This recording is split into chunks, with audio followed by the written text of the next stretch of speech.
الحمد لله وكفى وسلام على عباده الذين اصطفى أما بعد أعوذ بالله من الشيطان الرجيم بسم الله الرحمن الرحيم قل هل ننبئكم بالأخسرين أعمالا الذين ضل سعيهم في الحياة الدنيا وهم يحسبون أنهم يحسنون صنعا وقال الله تعالى في مقام آخر منكم من يريد الدنيا ومنكم من يريد الآخرة سبحان ربك رب العزة عما يصفون وسلام على المرسلين والحمد لله رب العالمين اللهم صل على سيدنا محمد وعلى آل سيدنا محمد وبارك وسلم اللهم صل على سيدنا محمد وعلى آل سيدنا محمد وبارك وسلم اللهم صل على سيدنا محمد وعلى آل سيدنا محمد وبارك وسلم باطنی بیماریوں میں سے ایک بیماری حرص اور طمع ہے. اس کو لالچ بھی کہتے ہیں. یہ بھی مہلک بیماریوں میں سے ایک بیماری ہے. انسان جنت سے جو زمین پر اتارا گیا تو بھول ہونے کی بنیادی وجہ طمع تھی. اما حوا کے دل میں یہ طمع پیدا ہوئی کہ میں ہمیشہ ہمیشہ جنت میں رہوں. شیطان نے قسمیں کھا کر یقین دہانی کروا دی. قرآن مجید میں ہے وقاسمہما، دونوں کے سامنے شیطان نے قسمیں کھائیں کہ تم اگر یہ کام کر گزرو گے تمہیں ہمیشہ جنت میں رہنا ملے گا، ملک لا یبلا، جنت الخلد. چنانچہ اس لالچ میں،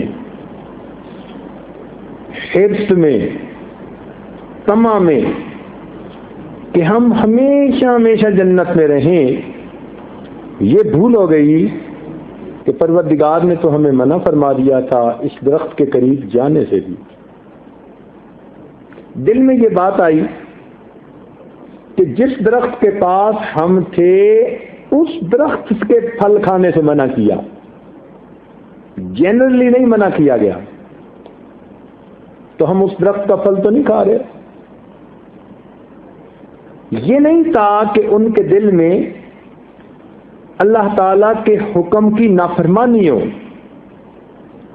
کیونکہ اللہ تعالیٰ قرآن مجید میں فرماتے ہیں فلم نجد لہم، کہ ہم نے ان میں فلم نجد لہما عزما، ہم نے ان میں ارادہ نہیں دیکھا کہ انہوں نے ارادے سے جان بوجھ کر حکم کو توڑا ہو.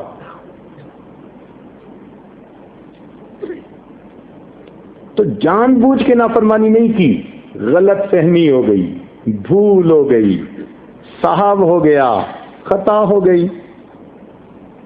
اس خطا کا نتیجہ کیا نکلا کہ جنت سے اتار کر دنیا کے اندر بھیج دیے گئے.